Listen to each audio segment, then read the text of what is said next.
दर्ज किया गया है और सीधी तस्वीरें आ रही हैं अमित शाह की रैली को लेकर, सभा को लेकर। क्या कुछ कह रहे हैं सुन लेते हैं। जय जय श्री राम। मंच पर उपस्थित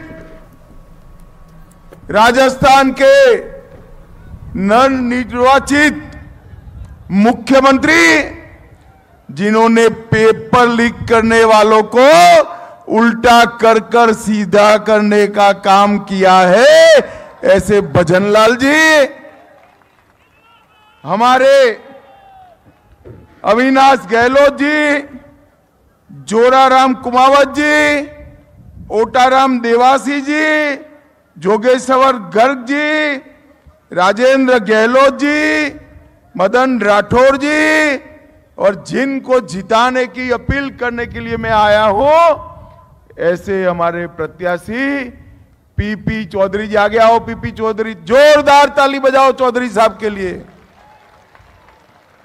और भोपालगढ़ में आए हुए प्यारे भाइयों बहनों माताओं और मेरे जिगर के टुकड़े जैसे युवा मित्रों, आप सभी को नमस्कार। भाई और बहनों, पहला तो मैं भोपालगढ़ की जनता का बहुत बहुत धन्यवाद करना चाहता हूं। मुझे बैठ जाओ भाई, सेट कर बैठ जाओ जरा। मुझे एयरपोर्ट पर बताया कि पेंडाल उड़ गया है। पेंडाल यहां उड़ा, मेरे होश वहां उड़ गए। मैंने कहा इतनी चिलचिलाती धूप में पेंडाल के बगैर कौन बैठा होगा, मगर मेरी माताओं बहनों भाइयों, आप सभी को धन है, नरेंद्र मोदी के लिए आप सब लोग खींचो खींच भरकर बैठे। इसीलिए मैंने भजनलाल जी का भाषण भी टलवाया है, स्वागत भी टलवाया है, और मैं भी थोड़ा ही बोलकर बंद करने वाला हूं, क्योंकि भोपालगढ़ वाले हैं ना। अरे सुनो यार, भाषण तो वहां देना पड़ता है जहां समझने में देर हो। भोपालगढ़ वाले तो इशारा समझने वाले लोग है ना भाई, जरा जोर से बोलो, है ना। तो भाई और बहनों, सबसे पहले मैं देवी सुंधा माता, आशापुरा माता, सारणेश्वर महादेव, भगवान ऋषभदेव और श्री आई माता मंदिर को प्रणाम कर राजस्थान में आया हूं, जिन्होंने हमारे संघर्ष को चार चांद लगाने के लिए महाराणा होने के बावजूद जंगल में घूमना पसंद किया। ये वीर महाराणा प्रताप को प्रणाम कर मेरी बात करना। ठाकुर कुशाल सिंह जी, जिन्होंने 1857 की क्रांति में देश के लिए अंग्रेजों से लोहा लिया, ठाकुर कुशाल सिंह जी को भी प्रणाम कर बात करना चाहता हूं। भैया, ये पाली जो हमारा है, वो कपड़ों पर प्रिंटिंग और टेक्सटाइल के लिए बड़ा मशहूर है ना। अब मुझे बताओ भाई, बाजार में कपड़ा लेने जाते हो, चाहे पगड़ी हो या धोती हो, कपड़े को ढंग से देखते हो ना? देखते हैं या नहीं देखते हैं?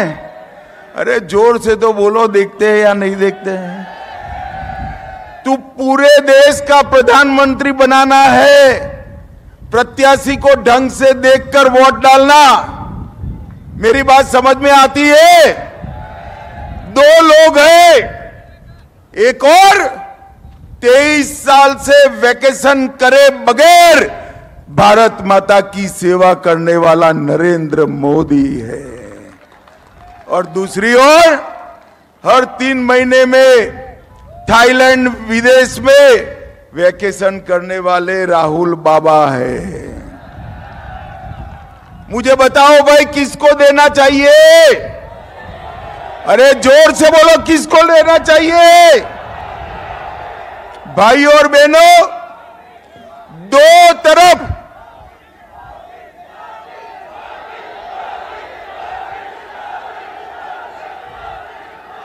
भारत माता की। भाई और बहनों, मुझे आता था तब एयरपोर्ट पर बताया कि बहुत गर्मी का ग्राफ ऊपर जा रहा है। मैंने एयरपोर्ट ऑफिसर को अहमदाबाद में बताया, गर्मी का ग्राफ जितना ऊपर जाएगा, भाजपा की सीटों का ग्राफ भी ऊपर जाने वाला है। पहले चरण के मतदान में देश भर में बम्पर वोटिंग हो रही है और जो जाता है मोदी मोदी के नारे लगाते हुए बाहर आता है। भाई और बहनों, गत चुनाव में आपने 303 सीटें दी थी और इस बार मोदी जी ने कहा है कि क्या होगा, क्या होगा, क्या होगा। देखिए भोपालगढ़ वालों, आपके सामने दो ऑप्शन है। एक और 55 साल और 4 पीढ़ी राज करने वाले नेहरू गांधी परिवार है और दूसरी ओर नरेंद्र मोदी, जिसने 10 साल में गरीबों के लिए करोड़ों गरीबों को गरीबी के बाहर निकाला है। एक और 12 लाख करोड़ के घपले घोटाले भ्रष्टाचार करने वाली कांग्रेस पार्टी है, तो दूसरी ओर 23 साल में जिस पर 4 आने का भी भ्रष्टाचार का आरोप नहीं है, ऐसे नरेंद्र मोदी। एक और 10 को तक सिर्फ गरीबी हटाओ का नारा देकर सत्ता का सुख भोगने वाली राहुल बाबा एंड कंपनी है और दूसरी ओर एक दशक में 25 करोड़ गरीबों को गरीबी रेखा के बाहर निकालने वाले नरेंद्र मोदी है। एक और हर 3 महीने में छुट्टी में विदेश जाने वाले गांधी परिवार के शहजादे राहुल बाबा है और दूसरी ओर 23 साल से दीपावली भी छुट्टी लिए बगैर सरहद पर जाकर जवानों के साथ मिठाई खाने वाला नरेंद्र मोदी है। एक और 10 साल के अंदर आतंकवाद, नक्सलवाद को चरम सीमा पर पहुंचाने वाली कांग्रेस पार्टी है और दूसरी ओर 10 साल में आतंकवाद को खत्म करने वाला नरेंद्र मोदी है।